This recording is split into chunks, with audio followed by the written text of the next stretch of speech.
मन अपनी प्रेजेंस बनाने के लिए ही विचार पैदा करता है। विचार ही हमारे ऊपर एक पर्दा डाल देते हैं। नेचर ने, कुदरत ने बनाया तो इस हिसाब से था कि विचार आने चाहिए थे। विचार जरूरी हैं, संसार के साथ डील करने के लिए विचार जरूरी हैं, पर खुद से डील करने के लिए निर्विचार अवस्था का होना जरूरी है, शून्यता का होना जरूरी है। संसार के लिए विचार अच्छी हैं, संसार से डील करने के लिए इंसान के अंदर सोच भी हो, विचार भी हो, सब जरूरी है। लेकिन जैसे ही बात खुद की आती है तो खुद के लिए केवल एक शून्यता चाहिए, शून्यता। और उस शून्यता के अंदर नॉन वेवरिंग कॉन्शियसनेस, एक ऐसी चेतन शक्ति जो बिल्कुल स्थिर है, फिक्स है। क्योंकि विचार ऐसे हैं जैसे वायु है, हवा है। विचार ऐसे हैं जैसे हवा है।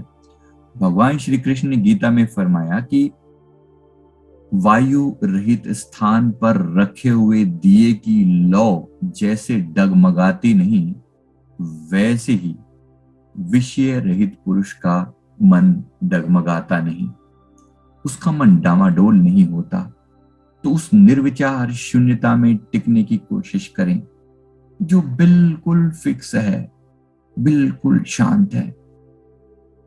अभी आप टिके, आपको शांति मिली होगी, आनंद मिला होगा। फिर इस अवस्था को बार बार हम कैसे टिक सकते हैं? How can we stay there in this condition for a longer period of time? Just keep remembering this over and over again. बार बार याद करें this thoughtless, purest state. This is your real self. ये आपका अपना होना है, आपकी अपनी existence है। असल में आप शून्य ही हैं, आप निर्विचार ही हैं। विचार एक मैकेनिज्म था संसार से कनेक्ट होने के लिए। अच्छा था, बुरा नहीं है, बट वही आपको ऑक्यूपाई करके रखे। दिन रात सुबह शाम विचार ही चले जा रहे हैं, चले ही जा रहे हैं, चले ही जा रहे हैं। अब कोई छुटकारा है ही नहीं। ये बात बनती नहीं, ये बात बिल्कुल भी नहीं जमती कि विचार खत्म ही नहीं होके देते। ये निर्विचार शून्यता ही हमारा स्वभाव है। इसको थोड़ा और गहराई से पकड़े लगें। विचार शून्यता के साथ साथ आप पाते हैं जैसे ही निर्विचार होता है तो निर्मल अपने आप हो जाता है। निर्मल मतलब मल रहित। तो सब श्रुतियां कहती आत्म तत्व है निर्गुण, निर्मल, निराकार। निर्गुण है, निर्मल है, निराकार है। तीन बातें। निर्गुण, उसमें कोई गुण समाहित हो ही नहीं सकता। उसे कोई गुण, गुण मतलब तीन तरह के गुण होते हैं, सतोगुण, तमोगुण, रजोगुण। तीन गुण हैं। कोई गुण उसे छू नहीं सकता। वो सतोगुण भी नहीं है, सतों से भी पार है। सत का मतलब है शुभ विचार आना। तमोगुण का, रजोगुण का मतलब होता है राजसी विचार होना, कि मेरे पास ज्यादा पैसा हो, ये राजसी विचार है। तमोगुण का मतलब है दूसरों को हानि देने वाले विचार होने। लेकिन जैसा कहा कि वो जो शून्यतम अवस्था है वो ना सतोगुणी है, ना वो रजोगुणी है, ना वो तमोगुणी है। तीनों गुणों से पार, इसलिए उसे निर्गुण कहा। गुण है ही नहीं। गुण मतलब ये हमारे वाले गुण की बात नहीं हो रही, ये दूसरे गुण की बात हो रही है। मतलब वो वर्च्यूज की बात नहीं हो रही है, ये बात हो रही है तीन गुणों की। तीन जो अलग अलग टाइप्स हैं, सतोगुण, तमोगुण, रजोगुण। ये इन तीन गुणों की बात हो रही है। इन तीनों से पार। फिर कहा वो निर्मल है। निर्मल मतलब उस पर कभी कोई मैल चढ़ी ही नहीं। निरंजन है। निरंजन जिसे बोलते हैं वो निरंजन है। और निर्गुण है, सदा निर्गुण है। कोई गुण उसमें उसे छू भी नहीं सकता और कोई पाप उसे लग ही नहीं सकता। निरंजन है। तो फिर अब तक ये पाप हुए हैं, ये किससे हुए हैं? ये पाप हुए हैं मन के साथ लगने से, विचारों के साथ लगने से। मन में कोई विचार आ गया, कभी अच्छा और कभी बुरा। ये इंसान बहुत अच्छा है, ये मेरी तारीफ करता है। ये इंसान बहुत बुरा है, ये मेरे बारे में उल्टा सीधा बोलता है, बस ये विचार पैदा हो गए। जबकि निर्मल था, निराकार था, सदा शांत था, जुड़ गया किसी के साथ, किसी को अच्छा कहना शुरू कर दिया, किसी को बुरा कहना शुरू कर दिया, इसलिए प्रॉब्लम पैदा हो गई। ये बात समझ में आ रही है? प्रॉब्लम पैदा हो गई, यहीं से प्रॉब्लम, समस्या की जड़ यहीं से पैदा हुई। यहीं से सारी समस्या की जड़ पैदा हुई कि उसने किसी चीज के साथ जुड़ गया, ये अच्छा और ये बुरा लेबल लगा दिया, फंस गया। निर्विचार शून्य था, सदा आनंद में था, आकाश की तरह था, लेकिन फंस गया। और निराकार होना चाहिए उसे, कोई आकार नहीं है वहां पर, कोई शेप नहीं है, कोई साइज नहीं है उसका, निराकार। आकाश का क्या आकार होगा? स्काई एलिमेंट, आकाश तत्व, स्पेस, स्पेस का कोई आकार नहीं, लेकिन फिर भी आकार बना बैठा है। ये आकार नहीं तो क्या है ये? क्योंकि इसके साथ जुड़ गया, अटैच हो गया, अटैच हो गया। ये एक आवरण था, ये कवरिंग थी, ये कवरिंग थी। मैं शर्ट नहीं हूं, मैं शर्ट के भीतर हूं, लेकिन शर्ट के भीतर मैं शरीर भी नहीं हूं, मैं उसके भी भीतर हूं। मैं उस, ये सारी परतें तो हैं जो ऊपर से पहनी, फाइनली ये परतों के बीच में आकर हमने ये मानना शुरू कर दिया कि मैं परत हूं। हम दूसरों को इंट्रोडक्शन दें, आप कह सकते हैं कि आपकी शर्ट खराब है, आपकी शर्ट मैली हो गई है, आप कह सकते हैं, लेकिन आप मैले हो गए अगर मैं कहना शुरू कर दूं तो, केवल शर्ट को देखकर, ये बात तो बिल्कुल जमी नहीं ना।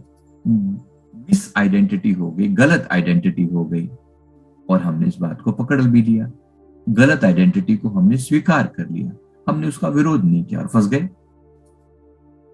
आज सिर्फ उसी अपनी रियल आइडेंटिटी को दोबारा से गेन करने की जरूरत है। इतनी सिंपल सी बात है, इतनी सिंपल सी, इसी को आत्मज्ञान बोलते हैं। और क्या क्या लगता है कि बड़ा मुश्किल काम है ये? मुश्किल काम सिर्फ इतना है कि याद ये कांस्टेंट कैसे रहे। How can we remember this forever? जिसको ये फॉरएवर याद है कि वो एक आत्मा है, वही आत्मज्ञानी है। तो सेल्फ रियलाइजेशन इतना ही है, forever remembrance of your soul element, that's it. इतनी सी बात है कि वो सदा याद रहे। उसको कुछ लोग परमात्मा कह के याद कर लें, उसे कुछ लोग सदगुरु कहकर याद कर लें, गुरु की याद बनी रहे, एक ही बात है। आत्मा की याद बनी रहे, एक ही बात है। परमात्मा की याद बनी रहे, तो भी एक ही बात है। इनमें से किसी एक चीज को पकड़ लो जिससे आपका प्यार हो।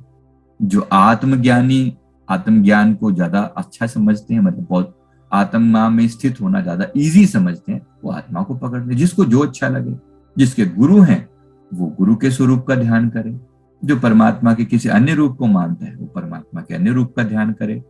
लेकिन फाइनली याद रखे, वो सब एक हैं और सब आपकी आत्मा से जुड़े हैं। और अगर अपनी आपकी आत्मा को शांति मिल रही है तो ही सब अच्छा है। अगर गुरु भी किसी दूसरे रास्ते पर ले जाए, पकड़ के नहीं रखना किसी को भी। फाइनली अपनी आत्मा को, शुद्धतम स्वरूप को पकड़ना है, जो अपना परम दिव्य स्वरूप है, शुद्ध है, प्योर है। इसी की ही बात कर रहे हैं बस। तो सब श्रुतियां कहती आत्म तत्व है निर्गुण, निर्मल, निराकार, सब में वो है, उसमें सब है। क्या कहूं सार, क्या कहूं असार, सब उसमें समाये है, वो सब में समाये है। ओमनी प्रेजेंट, ओमनी पोटेंट, ओमनिसिएंट जिसे कहा, ये तीनों गुण उसमें मौजूद हैं।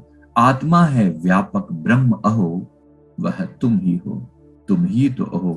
अथ व्यापकम शरणम गच्छामि, अवधूतम शरणम गच्छामि। क्लियर हो रहा है ये वाला फैक्ट?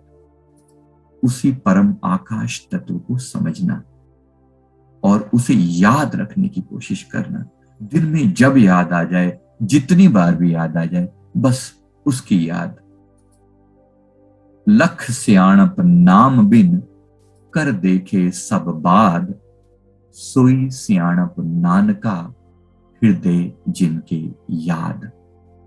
लाखों टेक्निक लगाकर देखी, लाखों टेक्निक, लख सियाणप नाम बिन, सिवाय प्रभु के नाम के, कर देखे सब बाद, सब बर्बाद निकले। कई टेक्निक लगा कर देखी, कई विधियां लगा कर देखी, सोई सियाणप नानका। गुरु नानक साहब फरमाते हैं वही सियाणप है, वही चतुराई है, वही अच्छा काम है, वही टेक्निक है। क्या? हृदय जिनके याद, जिसके हृदय में याद है। किसकी याद? इन तीनों में से किसी एक की भी, आत्मा की कह लो, परमात्मा की कह लो, या गुरु की कह लो, सब एक ही बात है। जो आपको सूट करे उसको पकड़ लो, बस बात समझ में आ जाएगी। जिसके दिल में याद है, मेरे गुरुदेव ने फरमाया, याद है तो आबाद है, वरना सब बर्बाद है। जिसे याद है वो सदा आबाद है, वरना सब बर्बाद है। गुरु महाराज की कृपा सब पर बनी रहे, आनंद बरसता रहेगा, सदा बरसता रहेगा। जब जब याद आएगी तब तब ये शांति घटित होगी ही होगी। इसलिए शांति प्रार्थना में हम क्या कहते हैं? ओम सर्वेशाम स्वस्तिर्भवतु, सबका कल्याण हो।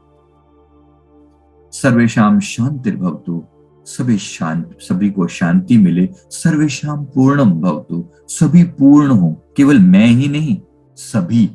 सर्वेशाम, उसमें कोई अच्छे बुरे की बात नहीं की कि ये इसका कल्याण हो उसका ना हो, इस धर्म का हो, इस मजहब का हो, इस व्यक्ति का हो, इस जेंडर का हो, इस देश का हो। सर्वेशाम, ये हिंदू धर्म की महानता है।